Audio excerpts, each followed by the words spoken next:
Sweet. Good. Here, slide, slide it. Okay, cool. Howdy, my name is Michael Campbell. I am doing this presentation as a follow-up from my last speech, talking about agriculture, how if only a few big companies dominate agriculture in this company, which means they are running the market and dictating basically how much we pay and how much producers sell. So everyone's getting squeezed out of their money. Talk about how bad it was. Now we're talking about the follow-up. What can we do about it? So I title this Loosening Big Ag's Grip on Americans. Can it be done? Yes, it can. And it's a lot more feasible than you think. So, trust busting then and now, right? The National Association of Attorneys Generals has a good article on something called the Sherman Antitrust Act, passed in 1890. And it, not taught in schools. I wish it was. I was never taught it. And it basically sets rules and precedents about how companies should be handled if they get too large and control a market. It happened just in time for a certain company. We'll get into that, and we'll get into what those precedents are when it's time. Uh, Agricultural companies are getting to that point. It's not like the most notable example where it was one. It's right now it's four big companies, right? But as I talked about in my last video, they are using weird laws and using a massive lobby to get around this kind of stuff. And my end goal, and you'll hear me talk about this a lot, especially toward the end, is legislation is greater than wallets, right? Um, Ben, yeah, Ben Burgess does a good article on Jacobin for this, and basically talks about, um, yeah, it's good to not pay. It's good to not give these companies money, but it's really hard because these four companies are everywhere: HEB, Walmart, Randall's, Kroger, and their products are the cheapest and their products are the most accessible. It's dang near impossible to find a product that doesn't come from one of those four companies, right? Um, Very cool. Yeah, wallets are great. Legislation is better, and we're gonna see about how better it is right now. How has this worked before? Yes, it has, and I want to use this as an example, like inspire y'all. So, Standard Oil dominated U.S. production in the U.S. Um, At one point, they produced 90% of the oil in the United States, and they owned 90% of the oils and refineries in the United States. And they didn't just, they owned the extraction, the land where the oil was extracted, they owned pipelines that could transport the oil, and they could refine it. They owned every part of the oil production, and they owned all of the oil production, dang near all of it, which meant they could basically set any price they wanted. They could price out their competition. They owned the market. So in 1911, the Justice Department used the Sherman Antitrust Act and took Standard Oil to court and broke Standard Oil up. So that was in multiple little companies. Um, ExxonMobil, BP, sort of, Chevron, all started out as one big company. And from this an article from JagTap, Biswas, and Blaney from 2021, yeah, it said the precedents that big companies can get basically as big as they want. There's not a set limit, but they can't act against public interest, which is exactly what Standard Oil was doing. They were raising their prices and forcing their competition out, which was against public interest. Shout out Library of Congress. I found this cool little image, the image about demonstrating how much of a grass they had. I thought it was cool. Cool. Current efforts going on in the United States, right?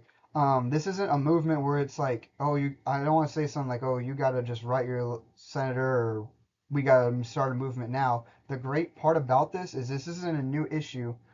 We can There are movements and things happening in this country right now that you can be a part of. And it's no cost, not a lot of effort, right? Stuff you should already be doing. We'll get to that. Check it out. So concerns of consolidation in rural America, right? This is not a new issue. It's been happening for a while, and I anecdotally, right? I don't have a proof of this, but I see it more. I see the issue being um, risen more. People are being more vocal about this issue. Seems like every month there's more interest coming out. I mean, this article is from 2026, this year. That's crazy. But what is this? So the Southern Congeners Association did a survey of farmers, and yeah, they basically voiced their concerns, and market manipulation and market manipulation has been is becoming a bigger concern. Um, with the consolidation, some people even wanted these companies to be investigated for market manipulation, but notably, 60.1% of people, and I heard about this in Rising Costs and Global Competition Push in U.S. agriculture is going toward breaking point. Same article, right? 60.1% of these survey takers were actually asking for we're actually saying that their input prices are increasing. It's costing more to stay in business. So they're literally getting priced out. One person said they weren't going to be able to continue farming in 10 years. And as I said in my last presentation, that's not one person, that's a lot of people, right? And who are they going to sell their land to? They're going to go out of business and they're going to sell land to like large corporations who frankly don't need the money. We can't These companies can get as big as they want as long as they're not pricing out, as long as they're not forcing out normal Americans, working class Americans out of business. And we have efforts going on right now to stop this.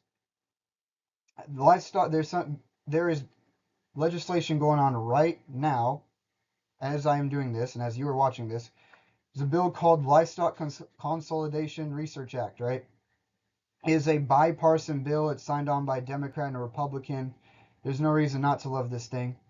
And the goal is basically they're trying to conduct extensive research just to figure out exactly how the consolidation of these companies is affecting farmers, ranchers, and consumers in the United States. Um, sorry.